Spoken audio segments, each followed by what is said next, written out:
La grâce de Jésus, notre Seigneur, l'amour de Dieu le Père et la communion de l'Esprit Saint soient toujours avec vous, frères et sœurs en Jésus. En ce 16e dimanche, temps ordinaire, nous continuons notre marche comme des pèlerins. En suivant Jésus, il nous donne de grandir. Dimanche passé, nous avons médité sur la puissance de la parole semée dans notre cœur. Et nous avons appris à éviter certains écueils qui empêchent le royaume des cieux de grandir en nous. Ce dimanche, le Seigneur nous donne la grâce de comprendre le mystère du royaume en employant 3 paraboles. D'abord, il compare le royaume des cieux à de l'ivraie, puis à du grain de moutarde et en fin de compte à du levain qu'une femme peut mettre dans la pâte.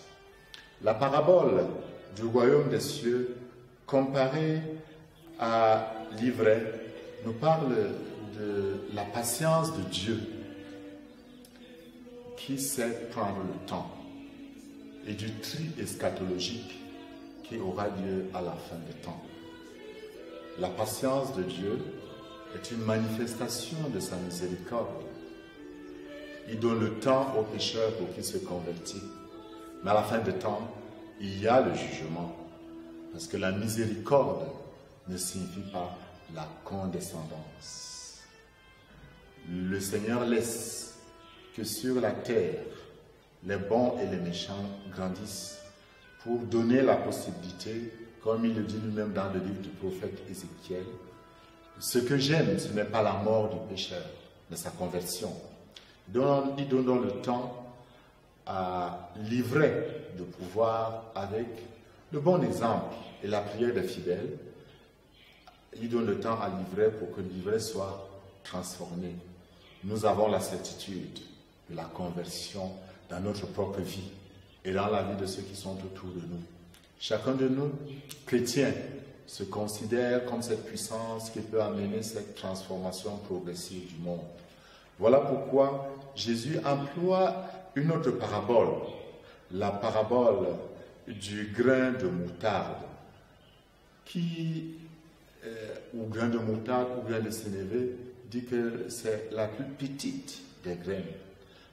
Quand on la jette, elle est presque insignifiante, mais quand elle grandit, de jour comme de nuit, on ne sait pas quand elle grandit, elle devient un gros arbre. Et jusqu'à ce que les oiseaux peuvent même y faire leur nid. Le royaume des cieux travaille mystérieusement en nous-mêmes. Quand nous voyons un enfant grandir, nous ne savons pas quand est-ce qu'il grandit. Nous constatons seulement qu'il grandit. Ainsi en est-il du royaume des cieux. Elle est cette grâce invisible qui agit dans le monde jour et nuit. C'est pour nous le don de comprendre avec la foi que Dieu agit et est puissamment présent dans le monde. Nous-mêmes, nous avons vu comment notre cheminement nous permet de faire des pas. Petit à petit, nous lisons, petit à petit, l'oiseau fait son nid. Le règne de Dieu gagne progressivement notre cœur.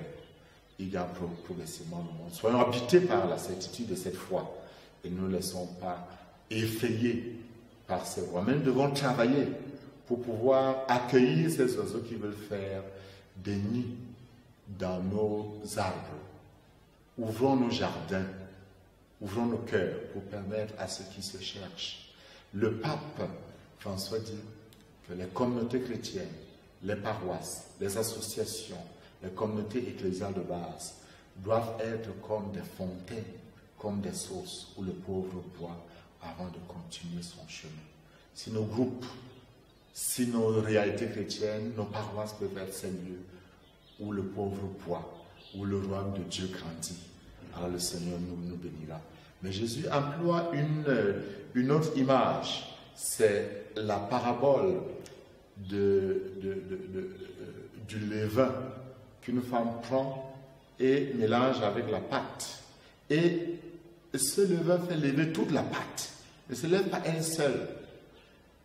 En réalité, le Seigneur lui-même foncièrement envoyé, foncièrement missionnaire, ne se définit que par ce baptême qu'il désire recevoir afin que le monde vive. Il dit, je suis venu pour que le monde ait la vie, pour que vous ayez la vie et que vous l'ayez en abondance.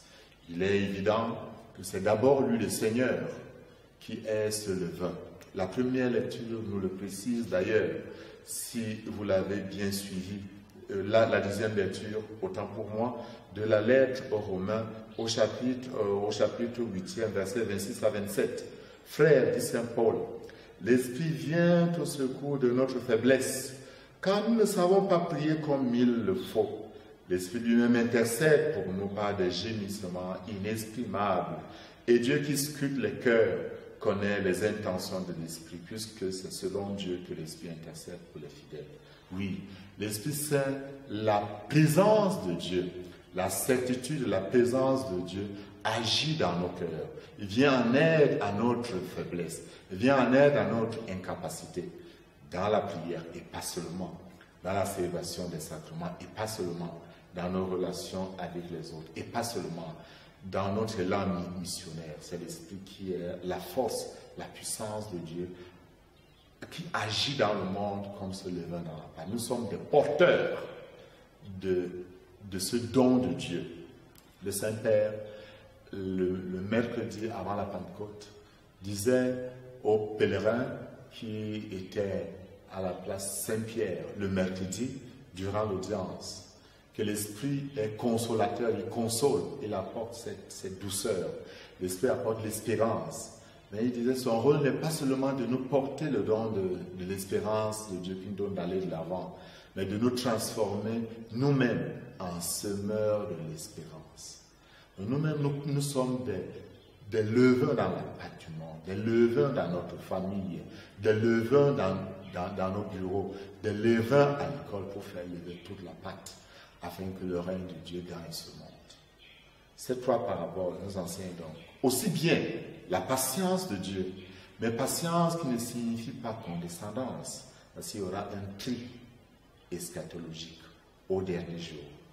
Mais cette patience donne donc l'espace pour que la petite semence puisse grandir, parce que Dieu donne le temps à chacun de nous et à tout pécheur. Mais la grâce signifie aussi que nous-mêmes, nous avons cette puissance reçue de l'Esprit Saint qui nous donne d'être des levains dans la pâte du monde, des levains dans l'Église. Notre mission, c'est d'être comme un fleuve qui se jette dans la mer.